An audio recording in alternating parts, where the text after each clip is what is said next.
علیکم ورحمۃ اللہ وبرکاتہ۔ الحمد للہ رب العالمین والصلاة والسلام علی سید الانبیاء والمرسلین وعلی آلہ وصحبہ اجمعین، اما بعد فاعوذ باللہ من الشیطان الرجیم، بسم اللہ الرحمن الرحیم۔ ألم تر إلى الذي حاج إبراهيم في ربه أن آتاه الله الملك إذ قال إبراهيم ربي الذي يحيي ويميت قال أنا أحيي وأميت قال إبراهيم فإن الله يأتي بالشمس من المشرق فأت بها من المغرب فبهت الذي كفر والله لا يهدي القوم الظالمين۔ صدق اللہ مولانا العظیم۔ حصول برکت کے لیے ایک مرتبہ درود شریف پڑھ لیں۔ اللہم صلی وسلم علی سیدنا و مولانا محمد معین الجود والکرم وعلی آلہ واصحابہ وبارک وسلم صلاۃ و سلام علیک یا رسول اللہ صلی اللہ تعالی علیہ وسلم۔ سورہ بقرہ کی آیت نمبر 258 ابھی میں نے آپ کے سامنے تلاوت کی۔ ابھی گزشتہ کل جو درس ہوا تھا اس میں اس بات کا تذکرہ تھا کہ ایمان والوں کا والی اور مددگار اللہ ہے، اور جو کفر اختیار کیے وہ شیطانوں کے حمایتی ہیں اور شیطان ان کے والی کی حیثیت رکھتے ہیں۔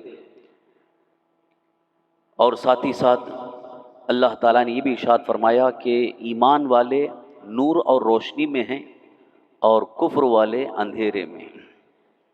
تو یہ اندھیرے اور روشنی کی ایک مثال بیان کرنی ضروری تھی۔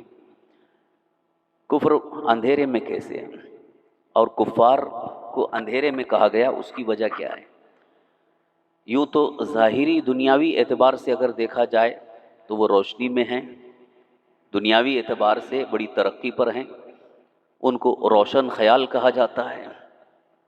روشن خیال مطلب جو بہت ترقی یافتہ قومیں ہیں ان کو روشن خیال کہا جاتا ہے، یعنی آج کی دنیا میں، آج کے اعتبار سے۔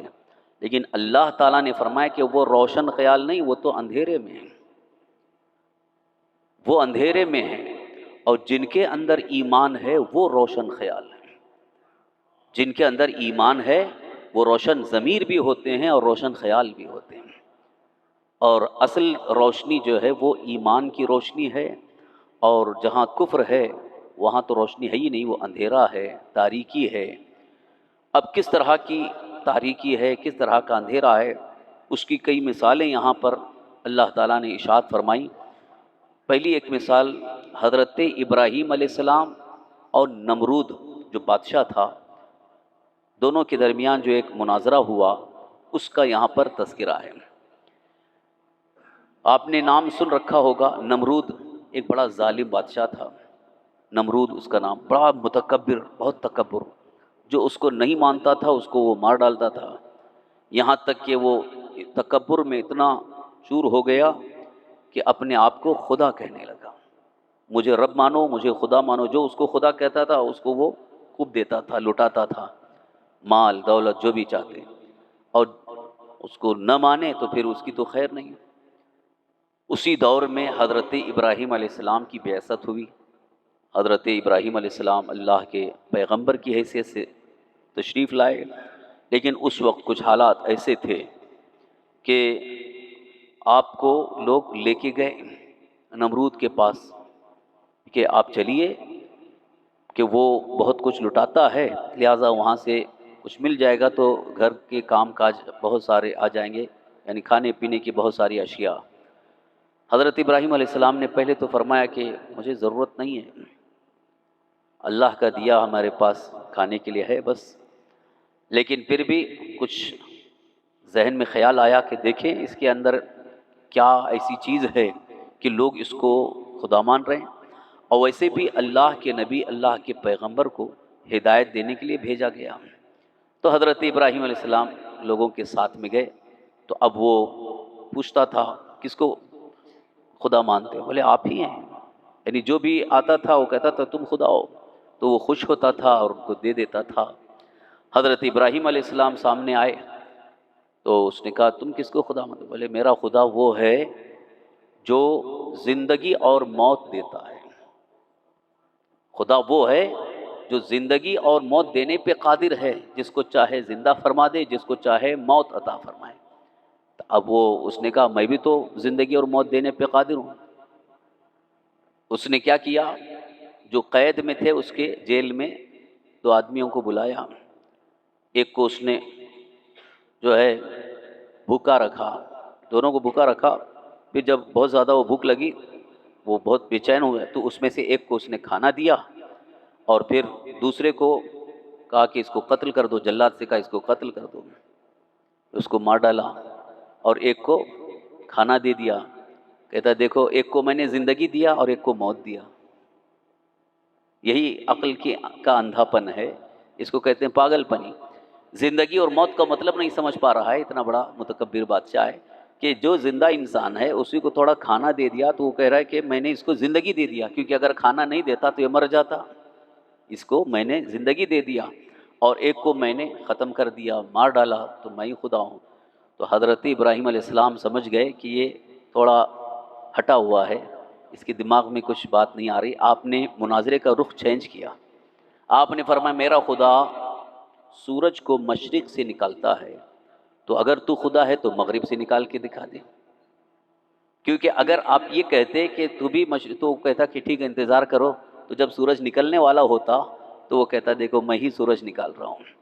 حضرت ابراہیم علیہ السلام نے فرمایا کہ مغرب سے نکال کے دکھا دے، اگر تیرے اندر اتنی قوت ہے اور ہمارا رب تو اس پر بھی قادر ہے۔ تو اس وقت وہ بالکل سٹپٹا گیا، جواب تو بن نہیں پایا، کیونکہ اب یہ تو اس کی قدرت میں ہے ہی نہیں ہے۔ فَبُہِتَ الَّذِي كَفَرَ، کافر جو ہے وہ مبہوت ہو گیا۔ تو یہ مثال اللہ تعالیٰ نے یہاں ارشاد فرمائی کہ یہ ایمان والوں کی مثال جیسے حضرت ابراہیم علیہ السلام ہیں، ان کا دماغ بھی روشن ہے، دل بھی روشن ہے، اور یہ جو نمرود تھا جو بظاہر دنیاوی اعتبار سے حکومت کا مالک اقتدار ہے، سب کچھ ہے، لیکن ایمان نہیں ہے، تو وہ اس کا اندھا پن ہے، اندھیرے میں ہے۔ تو اللہ تعالیٰ نے ارشاد فرمایا الم تر الی الذی حاج ابراہیم فی ربہ ان آتاہ اللہ الملک، کیا آپ نے نہیں دیکھا اسے جو ابراہیم سے جھگڑا اس کے رب کے بارے میں، اس پر کہ اللہ نے اسے بادشاہی دی، یعنی اللہ تعالیٰ نے ہی اس کو بادشاہی دی۔ یہاں سے ایک بات کا اشارہ بھی مل رہا ہے کہ جس کو بھی حکومت اقتدار ملتی ہے وہ اللہ کی طرف سے ہی ہے۔ یہاں بھی اگر کوئی اس وقت برسر اقتدار ہے تو یہ یقیناً اللہ تعالیٰ کی طرف سے ہے۔ یہ اور بات ہے کہ کسی کو اقتدار دینا کسی اور حکمت کے ساتھ ہوتا ہے، اب اللہ تعالیٰ کی اس میں ہزاروں لاکھوں حکمتیں ہیں، ہمارا ذہن وہاں تک پہنچ نہیں سکتا ہے۔ کبھی کبھی ہم یہ سوچتے ہیں کہ اتنا بڑا ظالم ہے یہ جو اس وقت اقتدار پہ ہے، تو اس کو اتنا بڑا اقتدار اور اتنی زیادہ جمعیت اور اتنی اکثریت کے ساتھ ان کو حکومت کیسے مل گئی؟ تو یہ ہمارا اپنا خیال ہے، لیکن اللہ کی مرضی اور اللہ کی حکمت کیا ہے ہم نہیں جانتے۔ یہاں آپ دیکھیے کہ جو اللہ کا انکار کرنے والا اور خود اپنے آپ کو خدا کہنے والا، اس کو اللہ نے حکومت دی، اور کتنے 400 سال تک وہ حکمرانی کیا، 400 سال تک حکومت کے تختے پر رہا، اقتدار پر رہا، مغرور رہا۔ لیکن جب اللہ تعالیٰ کا عذاب آیا ہے تو پھر اللہ تعالیٰ نے مچھروں کو بھیج دیا، مچھروں کا عذاب۔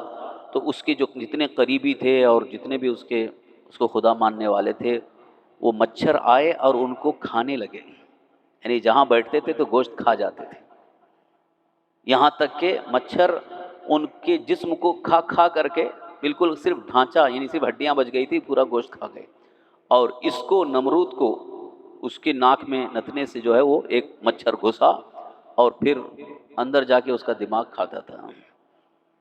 اب اس کو اتنی تکلیف ہوتی تھی، سر بالکل وہ اندر سے جب سر دکھنے لگے تو آدمی تو ویسے ہی پریشان ہو جاتا ہے، معمولی سر درد ہوتا ہے تو آدمی بے چین، جب مچھر وہاں دماغ کھا رہا ہے تو اس کو جو ہے جب زور سے مارا جاتا تھا تب تھوڑا سا اس کو سکون ملتا تھا، کیونکہ جب مارا جاتا تو مچھر خاموش بیٹھ جاتا تھا، تو ہو سکتا ہو اس کی وجہ سے تھوڑا سکون ملتا تھا.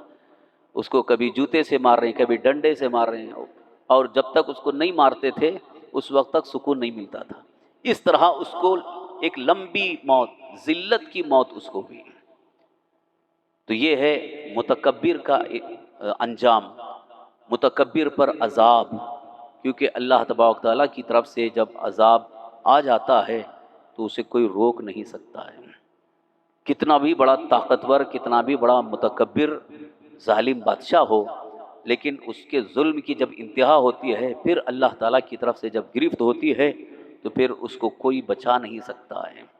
تو آج بھی جو اقتدار پہ بیٹھ کر کے بہت زیادہ متکبر ہو گئے ہیں، وہ سمجھتے ہیں کہ اب ہمارے ہاتھوں میں حکومت ہے، ہم جیسا چاہیں کر لیں گے، جیسا چاہیں کر لیں گے. ان کو پتہ ہی نہیں کہ زندگی اور موت دینے والا اللہ ہے، زندگی اور موت دینے والا خدا موجود ہے. اور ہمارا تو اس بات پر ایمان اور یقین ہونا چاہیے، ہر حال میں اللہ کو یاد کرنا چاہیے، اللہ کا شکر ادا کرنا چاہیے. جس حال میں بھی اللہ ہمیں رکھے، اللہ کا شکر ہے. لیکن خاص طور پر جیسا کہ کل بھی میں نے عرض کیا تھا، پھر یاد دلاتا ہوں، اپنا ایمان مضبوط کرو. ایمانی کیفیت، ایمانی جذبہ اتنا بھرپور ہونا، ایسے حالات کو دیکھ کر کے اور زیادہ ہمارا ایمان تازہ ہونا چاہیے. یہ نہیں کہ ایمان چھوڑ کر کے بھاگ جائیں، یہ تو بزدلی ہو گئی، یہ تو پست ہمتی کے شکار ہو گئے. اگر ہمارے سامنے پریشانیاں ہیں، ہمارے سامنے اگر ظلم ہو رہا ہے ہماری قوم پر، ہمارے بچوں پر، یا طرح طرح سے وہ پریشان کر رہے ہیں، تو اس میں ڈرنے کی بات نہیں ہے، خوف و ہراس کی بات نہیں ہے. ہم سے زیادہ ڈرایا گیا تھا ان حضرات کو جو پختہ ایمان والے تھے، صحابہ کرام. سرکار دو عالم صلی اللہ علیہ وسلم پر جو ایمان لائے صحابہ اکرام، ان کو کتنا ڈرایا گیا، کتنا دھمکایا گیا، کتنا پریشان کیا گیا، یہاں تک کہ انہیں اپنا وطن چھوڑنے پر مجبور کر دیا گیا. مگر پھر بھی ان کا ایمان اتنا مضبوط تھا کہ سب کچھ چھوڑنا انہوں نے گوارا کیا، لیکن ایمان نہیں چھوڑا، ایمان چھوڑنا گوارا نہیں کیا. دامن مصطفیٰ کو انہوں نے نہیں چھوڑا، بلکہ سرکار دو عالم صلی اللہ علیہ وسلم جب ہجرت کر کے تشریف لے گئے تو خود صحابہ بھی ان میں سے اکثر اپنا وطن مکہ شریف چھوڑ کر کے مدینہ طیبہ چلے گئے، خالی ہاتھ گئے. لیکن پھر اللہ تعالیٰ نے انہیں مالا مال فرما دیا. جو ایمان کی حالت میں مضبوطی سے ڈٹا رہتا ہے، وقتی طور پر اس کے لیے تکلیف تو آتی ہے، لیکن یہ تکلیف جو ہے یہ امتحان ہے. اور یہ بارہا بتا چکا ہوں کہ ایمان والوں کے ساتھ بڑا سخت امتحان ہوتا ہے، کبھی کسی کے ساتھ زیادہ، کسی کو کم. لیکن ایمان جتنا مضبوط ہوگا، جتنا پختہ ایمان ہوگا، اتنی ہی آزمائش بھی ہوگی. اور جب آزمائش میں وہ کھرا اترتا ہے تو اللہ تعالیٰ اتنے ہی اس کو درجے بلند فرماتا ہے.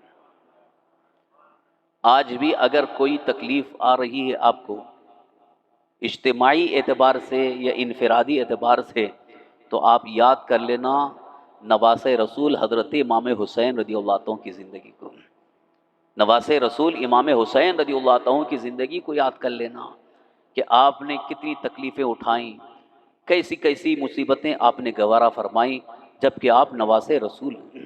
آج ہم کیا ہیں، ہماری کیا حیثیت ہے، کون سی شان ہے ہماری، جب اتنی بڑی شان والے حضرت امام حسین رضی اللہ عنہ، جن کو سرکار دو عالم صلی اللہ علیہ وسلم نے فرمایا کہ جنتی جوانوں کے سردار ہیں، اور ان کو تکلیفیں اٹھانی پڑی.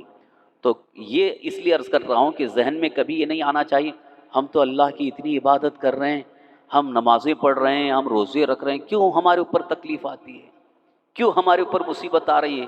یہ شکوہ شکایت نہیں ہونا چاہیے، بلکہ تکلیف آئے، مصیبت آئے تو گوارا کرو، شکر ادا کرو. یہ اللہ تعالیٰ کی طرف سے آزمائش ہے. آزمائش اچھی چیز ہے، آزمائش غلط. ہاں اگر اس میں ہماری کچھ غلطیاں ہیں، ہماری کچھ کوتاہیاں ہیں، ہمارے کچھ گناہ ہیں، تو اس میں اس بات کی طرف اشارہ بھی ہوتا ہے کہ جلد سے جلد اپنے گناہوں سے توبہ کر لیں. اس لیے بھی کبھی کبھی مصیبتیں آتی ہیں، پریشانیاں آتی ہیں، تاکہ بندہ مومن گناہوں سے پاک و صاف ہو جائے اور پھر وہ اللہ کا مقرب بن جائے. لیکن جو پہلے سے ہی متقی ہے، پرہیزگار ہے، عبادت گزار ہے، اس کے باوجود اگر اس پر تکلیفیں آ رہی ہیں تو سمجھ جانا کہ اللہ تعالیٰ اسے اونچا مقام عطا فرمانا چاہتا ہے.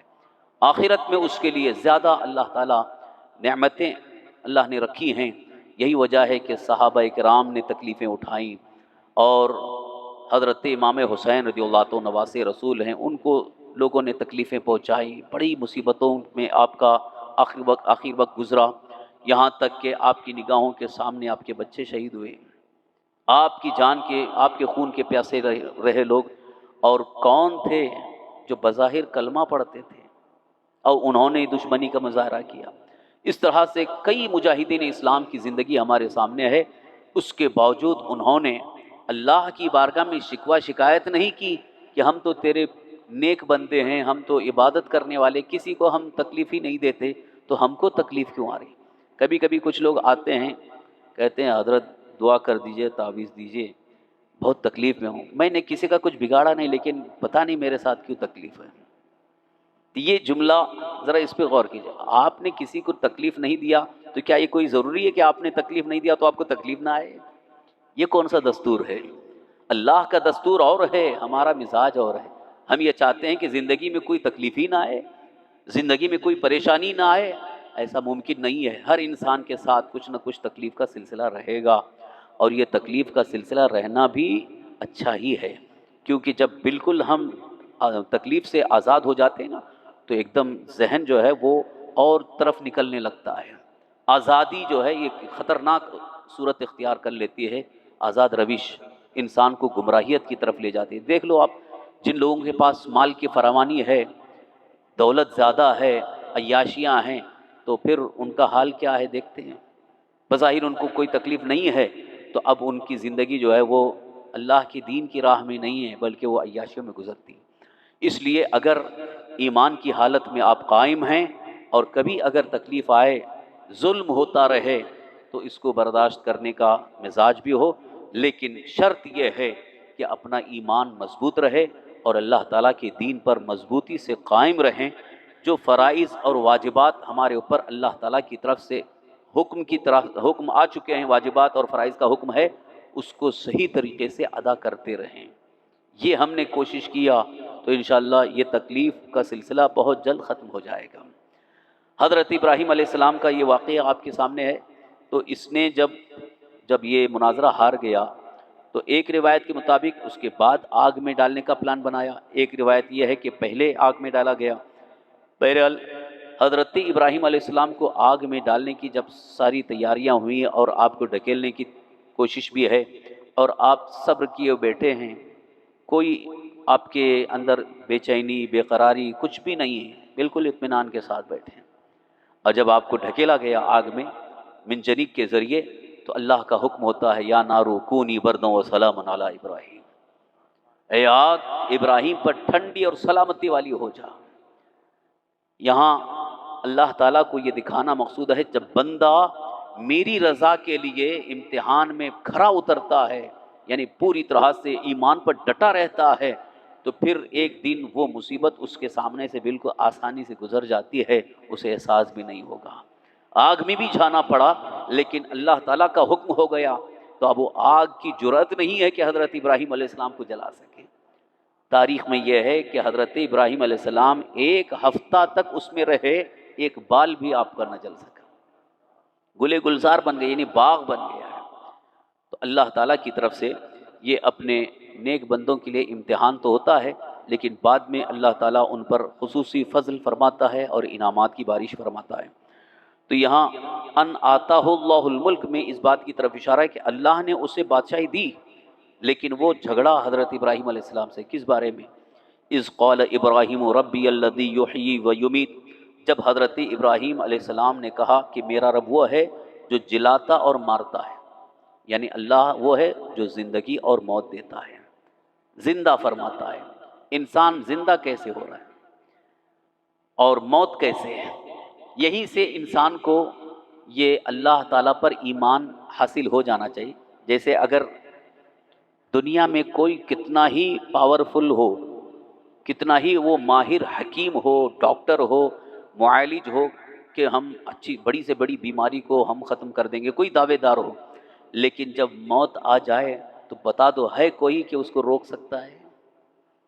فلولا اذا بلغت الحلقوم، قرآن شریف میں سورہ واقعہ میں اس کی طرف بھی اشارہ ہے کہ جب یہ سانس جو ہے گلے تک آ جائے، یعنی جب روح نکلنے کا ٹائم ہو، تو بتاؤ ہے کوئی اس کو روک سکے؟ ہے کوئی روک سکتا ہے اس کو؟ کیونکہ جب اللہ کا فیصلہ ہو گیا ہے تو کوئی بھی جو ہے اس کو روک نہیں سکتا ہے۔ یہیں سے مان لینا چاہیے کہ اللہ موجود ہے، جو اس کے فیصلے کو کوئی ٹال نہیں سکتا ہے۔ زندگی اور موت یہ دو ایسی چیزیں ہیں کہ یہاں کسی کو انکار ہی نہیں۔ موت پر تو کسی کا اختلاف ہی نہیں ہے، چاہے بڑے بڑے منکرین کافر مشرک ہی کیوں نہ ہوں، لیکن وہ بھی مانتے ہیں کہ ہاں موت آنی ہے، موت یقینی ہے۔ لیکن موت آتی کس کی طرف سے ہے؟ موت کو کس نے پیدا کیا ہے؟ موت کون سی چیز ہے؟ دنیا میں جتنی بھی چیزیں آپ دیکھتے ہیں کہ کسی سائنسدان نے بنایا، سائنٹسٹ نے بنایا، کسی نے بنایا، بہت ساری چیزیں ہیں، لیکن بتاؤ زندگی اور موت کو کسی نے بنایا ہے؟ لیکن بنانے والا کوئی تو ہوگا، بنانے والا کوئی ہوگا۔ ایسا تو ہی نہیں کہ بغیر کسی کے بنائے زندگی بھی بن گئی ہے اور موت بھی ایسی ہی آ جاتی ہے، ایسا ممکن نہیں۔ یہ اللہ تعالیٰ ہی کی خاص قدرت کاملہ ہے کہ جس کو چاہے زندگی عطا فرمائے اور جس کو چاہے موت عطا فرمائے۔ اب اس کے بھی زندہ کرنے کا انداز ہی کچھ اور ہے۔ اذا اراد شیئا ان یقول له کن فیکون، سورہ یاسین شریف کی آیت آپ اللہ تعالیٰ ارشاد فرماتا ہے جب وہ ارادہ فرماتا ہے کسی چیز کے بارے میں کہ ہو جا، بس اللہ نے ارادہ فرمایا وہ ہو جاتی ہے، وجود میں آ جاتی ہے۔ اب اس کے لیے اللہ نے اپنے دستور پاک کے مطابق کچھ اسباب بنائے کہ جیسے انسانوں کی دنیا میں آنے کے لیے کچھ اسباب ہیں، اسی طرح سے کوئی بھی چیز وجود میں آتی ہے تو اس کے لیے کچھ نہ کچھ ایک سبب بنتا ہے۔ لیکن یہ سب اسباب جو ہے یہ صرف اور صرف ایک تسلی، ایک نظام کے تحت ہے، ورنہ اللہ تعالیٰ اسباب کا بھی محتاج نہیں ہے، اس بغیر اسباب کے بھی وہ زندہ فرما دے۔ جیسا کہ حضرت آدم علیہ السلام کی تخلیق، اگر کوئی انسان یہ سمجھتا ہے کہ جب تک دو انسان نہیں ملیں گے، یعنی عورت مرد، تب تک جو ہے کسی دوسرے انسان کا وجود نہیں ہوگا، یہ اگر کوئی سوچتا ہے تو یہ بھی غلطی پر ہوگا۔ تو حضرت آدم علیہ السلام کیسے پیدا ہوئے؟ حضرت آدم علیہ السلام کیسے پیدا ہوئے؟ اللہ نے ان کو پیدا فرمایا، وہاں ان سے پہلے کوئی انسان ہے ہی نہیں۔ اسی طرح سے اگر کوئی یہ سمجھتا ہے کہ بغیر باپ کے بیٹا پیدا ہو ہی نہیں سکتا ہے، تو اللہ نے وہ بھی مثال قائم فرما دی ہے کہ حضرت مریم کے ذریعے حضرت عیسیٰ علیہ السلام پیدا ہوئے۔ تو یہ سب شاہکار قدرت ہیں، اللہ تعالیٰ نے مثالیں قائم فرما دی ہیں کہ آپ کو قدرت الہی کو ماننا ہے تو اس کے لیے بہت ساری مثالیں ہیں۔ لیکن اگر کوئی نہیں مانتا ہے، ماننے پر تیار نہیں ہے، تو سمجھ جاؤ کہ وہاں اندھیرا ہے، اندھیرا ہے، تاریکی ہے، ظلمات ہیں، اور وہ کفر ہے۔ اور جہاں ایمان ہے وہ روشنی ہے، وہ فوراً اس کو مانتا چلا جائے گا۔ یہی وجہ ہے الحمدللہ ایمان والوں کے اندر اللہ تبارک تعالیٰ پر ایمان بھی مضبوطی کے ساتھ ہے اور کفر کی تمام چیزوں سے بچے رہتے ہیں۔ حضرت ابراہیم علیہ السلام نے جب اس سے کہا تھا تو کہ میرا رب وہ ہے جو زندگی اور موت دیتا ہے، تو اس نے کیا کہا؟ انا احیی و امیت، میں بھی زندہ کرتا ہوں، موت دیتا ہوں۔ قال ابراہیم فإن اللہ یأتی بالشمس من المشرق فأتی بها من المغرب، حضرت ابراہیم علیہ السلام نے فرمایا اللہ تو سورج کو لاتا ہے مشرق سے، تو اس کو پچھم سے لیا۔ فبہت الذی کفر، کافر کے ہوش اڑ گئے، کیونکہ وہ کافر تھا، اس کے ہوش اڑ گئے، یعنی جواب نہیں بن سکا، اس کے پاس کوئی دلیل تھی ہی نہیں اور نہ کر سکتا تھا۔ واللہ لا یہدی القوم الظالمین، اور اللہ تعالی ظالموں کو راہ نہیں دکھاتا، یعنی جو کافر ہیں، مشرک ہیں، گویا وہ اپنے اوپر ظلم کیے ہوئے ہیں، ان کو سیدھا راستہ نظر ہی نہیں آئے گا۔ سیدھا راستہ کیا؟ اللہ پر ایمان لانا، اللہ کے رسول پر ایمان لانا، یہ چیزیں ان کو نظر ہی نہیں آئیں گی اور وہ اسی کفر میں بالکل ہی لت پت رہیں گے۔ آج بھی آپ دیکھ لو کہ جو کافر ہیں، جو کسی کو خدا مان بیٹھے ہیں، کوئی درخت کو خدا مان بیٹھا ہے، کوئی اپنے ہاتھ سے بنائے ہوئے اس مورتی کو خدا مان بیٹھا ہے، اور اس کو لا کر آپ سمجھاؤ ارے یار یہ خدا کیسے ہو سکتا ہے، یہ بھگوان کیسے ہو سکتا ہے جس کو تم نے اپنے ہاتھ سے بنایا ہے، تو کیا کہتے ہیں؟ نہیں، وہ جو اصل خدا ہے اس کے اندر موجود ہے، وہ اس کے اندر موجود ہے، اس لیے ہم اس کو بھی خدا مانتے ہیں، معاذ اللہ رب العالمین۔ یہ ایمان نہیں ہے۔ ایمان یہ ہے کہ اللہ موجود ہے، اس کے اس کو کسی میں حلول کرنے کی ضرورت ہی نہیں ہے، وہ بے نیاز ہے۔ اللہ الصمد کا مطلب یہ اللہ بے نیاز ہے، اس کے اپنے وجود کے لیے وہ کسی کا محتاج نہیں ہے۔ اس لیے اسی ایمان کے ساتھ قائم رہیں اور ظلمات یعنی اندھیرے کفر اس سے ہمیشہ بچنے کی کوشش کریں۔ اب ایک مثال اور میں آپ کے سامنے پیش کر کے یہاں گفتگو اختتام کی طرف لا رہا ہوں۔ کفر جو ہے اس میں اندھیرا ہے۔ اندھیرا کیسے؟ یعنی ہر چیز کا انکار ہے، اور انکار ایک طرح سے نگیٹو پہلو یہ اندھیرا ہے، اور جہاں پازیٹیو پہلو ہوتا ہے جس میں اللہ کی کبریائی کو ماننا، اللہ کی بڑائی کو ماننا، اللہ کی خوبیوں اور صفات کو ماننا، یہ وہ مثبت پہلو ہے کہ اگر اس کی مثالیں دنیا میں کائنات میں دیکھنا چاہیں تو آپ کو بالکل صاف طور پر نظر آئیں گی، لیکن اس کے باوجود اگر کوئی نہیں مان رہا ہے تو اس کا مطلب وہ اندھیرا ہے۔ یعنی ایمان والے دیکھ بھی رہے ہیں اور وہ چیزیں ان کے ذہن میں آ بھی رہی ہیں، پتہ چل رہا ہے ان کو، اور کفر والے یعنی جو کافر ہیں وہ دیکھ بھی رہے ہیں لیکن ان کے ذہن میں وہ بات نہیں آ رہی ہے، دماغ میں بات نہیں اتر رہی ہے اور وہ مان نہیں رہے ہیں۔ تو یہ ایک اندھیرے اور روشنی کی مثال ہے۔ آج بھی آپ دیکھیے بہت کم ایسے ہوں گے کہ جو اس کو تسلیم کر لیں گے، ورنہ جلدی وہ مانتے نہیں ہیں۔ یہاں تو اللہ تبارک تعالیٰ کی ذات وہ عظیم ذات ہے جس نے انسانوں کو اچھی شکل میں پیدا فرمایا۔ لقد خلقنا الانسان فی احسن تقویم، اللہ تعالیٰ فرماتا ہے کہ ہم نے انسان کو ایک اچھی شکل میں پیدا فرمایا، تو پھر اللہ تبارک تعالیٰ کس قدر حسن و جمال والا ہے، وہاں تصور بھی نہیں کیا جا سکتا ہے کہ اس کی کوئی شکل ایسی جو ہو۔ یہاں تو معاذ اللہ کیسی بھونڈی شکل کو خدا یا بھگوان مان لے، معاذ اللہ رب العالمین، یہ عقل میں آنے والی بات ہی نہیں ہے۔ تو ہمارا ایمان اور عقیدہ یہ ہو کہ اللہ جو ساری خوبیوں کا مالک ہے، ساری خوبیوں کا جامع ہے، وہ موجود ہے، وہی قادر مطلق ہے، اس کی قدرت کا کوئی کنارہ نہیں، وہ جس طرح چاہے فرمائے، فعال لما یرید، وہ جو چاہتا ہے کرتا ہے۔ یہ ہمارا ایمان ہے، یہ ہمارا عقیدہ ہے، اسی کو عقیدہ توحید بھی کہا جاتا ہے۔ اس پر آپ قائم رہنے کی کوشش کریں انشاءاللہ العزیز۔ اس سے متعلق عقیدہ رسالت سے تعلق رکھنے والا ایک اہم مسئلہ ہے، انشاءاللہ دوسرے درس میں اس کو پیش کروں گا، کیونکہ حضرت ابراہیم علیہ السلام نے جب یہ کہا تھا کہ تو اگر خدا ہے تو سورج کو مغرب سے نکال، فاتی بہا مغرب من المغرب، مغرب سے پچھم سے نکال کے دکھا دے، تو وہ نمرود تو نہیں نکال سکا کیونکہ وہ سٹپٹا گیا، لیکن ہمارے آقا حضور صلی اللہ علیہ وسلم نے ایک موقع پہ ڈوبے ہوئے سورج کو مغرب سے نکالا، پچھم میں ڈوب چکا تھا، اسی سورج کو حضور صلی اللہ علیہ وسلم نے واپس کیا ہے۔ وہ یاد ہوگا مقام صحابہ میں حضرت علی رضی اللہ عنہ کی نماز عصر رہ گئی تھی، یعنی آپ حضور صلی اللہ علیہ وسلم حضرت علی رضی اللہ عنہ کے زانوں پر سر رکھ کر کے سو رہے تھے، حضور تو عصر کی نماز پڑھ چکے تھے، حضرت علی نماز عصر نہیں پڑھے تھے، اور ادھر سورج جو ہے وہ غروب ہو گیا۔ حضرت علی رضی اللہ عنہ کو بہت دکھ ہوا کہ میری عصر کی نماز رہ گئی، ہم تو یہاں قضا نہیں کہہ سکتے ہیں، جبکہ وہ ان کو فکر تھی، لیکن معاملہ یہ تھا کہ اگر میں حضور کو بیدار کروں تو حضور کی نیند میں خلل واقع ہو جائے گا۔ کیا ایمان تھا! ایک طرف اللہ کا حکم ہے اور ایک طرف عشق رسول ہے، مگر عشق رسول میں نماز چھوڑنا آپ نے گوارا نہیں کیا، خوش ہیں چلو نماز جا رہی کچھ فرق نہیں پڑتا، نہیں، بلکہ اس کا بھی غم تھا کہ نماز تو اللہ کا حکم ہے، نماز اللہ کا ایک فریضہ ہے، اس کو میں کیسے چھوڑوں؟ لیکن اب ادھر اٹھاتا ہوں حضور کو تو نیند میں خلل واقع ہو جائے گا، تو آپ اسی کشمکش میں رہے، ادھر سورج ڈوب گیا۔ بس سورج کا ڈوبنا تھا، حضرت علی رضی اللہ عنہ کو بڑا غم ہوا، آنکھوں میں آنسو آ گئے، تو سرکار دو عالم صلی اللہ علیہ وسلم بیدار ہوئے، حضور صلی اللہ علیہ وسلم نے فرمایا علی کیا بات ہے، کیوں رو رہے ہو؟ تو عرض کیا یا رسول اللہ میری عصر کی نماز رہ گئی۔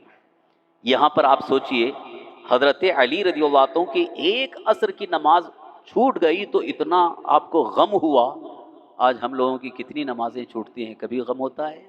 کبھی سوچتے بھی نہیں ہوں گے، کبھی خیال بھی نہیں آتا ہوگا کہ نماز چھوٹ رہی ہے، نماز قضا ہو رہی نہیں۔ حالانکہ ہونا یہ چاہیے کہ نماز قضا نہ ہونے پائے، اس بات کی ہمیں زیادہ فکر ہونی چاہیے، زیادہ غم ہونا چاہیے۔ دنیا کی دولت چھوٹ جائے کوئی غم نہیں ہے، لیکن اللہ کا فریضہ جو ہے وہ چھوٹنا نہیں چاہیے۔ تو حضرت علی رضی اللہ عنہ کو غم ہوا، آنسو آئے. پھر حضور صلی اللہ علیہ وسلم کھڑے ہوئے، حضور نے فرمایا کہ علی تم اللہ اور اس کے رسول کی اطاعت میں تھے، اللہ اور اس کے رسول کی اطاعت میں تھے، لہٰذا تمہارے لیے سورج واپس آئے گا. حضور نے سورج کو حکم دیا کہ سورج اوپر آ جا. تو جیسے حدیث پاک میں ہے کہ انگلی کا اشارہ جیسے جیسے ہوتا تو وہ سورج اوپر آتا گیا، یعنی اتنا اوپر آ گیا کہ جو کہ عصر کا وقت ہے، عصر کا جو وقت ہے جس میں عصر کی نماز پڑھی جاتی ہے وہ وقت پورا ہو گیا. حالانکہ دنیا نے کبھی ایسا نہ دیکھا ہوگا کہ جو دن ڈھل چکا ہے واپس دن آ جائے، ایسا کبھی دنیا نے نہیں دیکھا، نہ کہیں تاریخ میں کسی نے ایسا کر کے دکھایا ہے، مگر ہمارے آقا سرور کائنات صلی اللہ علیہ وسلم نے کر کے دکھایا. تو یہاں ذہن میں ایک سوال ہوتا ہے کہ حضرت ابراہیم علیہ السلام نے خدا ہونے کی دلیل یہ دی تھی کہ جو مغرب سے اگر وہ نکال دیتا تو اس کا خدا ہونا ثابت ہوتا، لیکن وہ نہیں کر سکا. لیکن حضور صلی اللہ علیہ وسلم نے کر کے دکھا دیا، تو کیا واقعی حضور خدا ہو گئے؟ معاذ اللہ رب العالمین، ایسا نہیں ہے. یہ اللہ تعالیٰ کو یہاں پر اپنی قدرت ظاہر کرنا ہے کہ وہ تو نمرود تھا جو کافر اور متکبر ہے، یہ تو میرے حبیب ہیں، میں نے انہیں کائنات میں سارا اختیار دے دیا ہے، سارا اختیار ہم نے عطا کیا ہے، یہاں تک کہ سورج اور چاند کو بھی ہم نے ان کے اختیار میں دیا ہے. اسی لیے حضور نے جب چاند کی طرف اشارہ کیا تو چاند دو ٹکڑے ہو گئے. یہ چاند کا دو ٹکڑے ہونا کیوں تھا؟ یہ اختیار مصطفیٰ ہے، اللہ کو دکھانا تھا کہ میں جسے چاہوں اختیار دے دوں.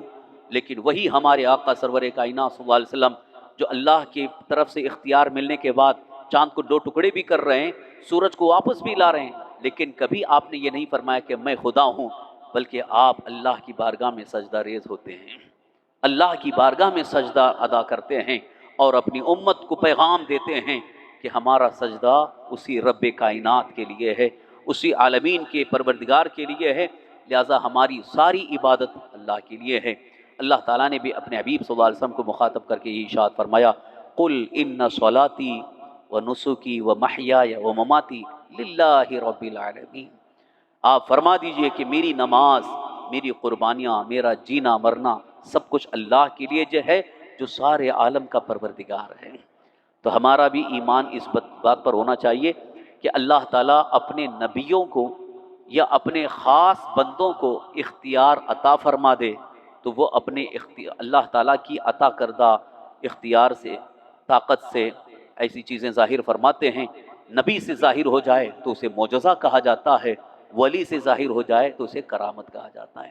لیکن اگر دشمن خدا، کافر، مشرک سے اگر ایسی چیز ظاہر بھی ہوتی ہے تو اس کو جادو کہا جائے گا، لیکن جادو کا اثر زیادہ ہوتا نہیں ہے، وہ تھوڑی دیر تک ایک نظر بندی کے طور پر نظر آتا ہے، لیکن حقیقت میں وہ کچھ نہیں ہوتا ہے. بہرحال یہاں سے ہمیں یہ بھی عقیدہ رکھنا ہے کہ اللہ تعالیٰ ہی واحد خداوند قدوس ہے، وہی رب العالمین ہے، وہی رب کائنات ہے، اور کسی کافر کو اللہ تعالیٰ اس کو یہ اختیار عطا نہیں فرماتا، لیکن اپنے محبوب بندوں کو اللہ تعالیٰ اختیار عطا فرماتا ہے. اللہ تعالیٰ ہمیں اسی عقیدے پر قائم رکھے. بسم اللہ الرحمن الرحیم، الحمد للہ رب العالمین، حمدا یوافی نعمہ یکافی مزیدہ. اللہم صلی وسلم علی سیدنا مولانا محمد طب القلوب ودوائها وعافیت الابدان وشفائها والنور الابصار وضیائها وعلی آلہ وصحبہ وسلم تسلیما دائما ابدا. یا اللہ یا رحمان یا رحیم یا قادر یا حی یا قیوم یا حنان یا منان یا ذا الجلال والاکرام یا بدیع السماوات والارض. یا اللہ اپنے حبیب پاک صاحب الاولاق حضور رحمت للعالمین صلی اللہ تعالی علیہ وآلہ وسلم کے صدقے وسیلے سے ہم سب کی مغفرت فرما. یا اللہ ہمارے صغیرہ کبیرہ تمام گناہوں کو معاف فرما.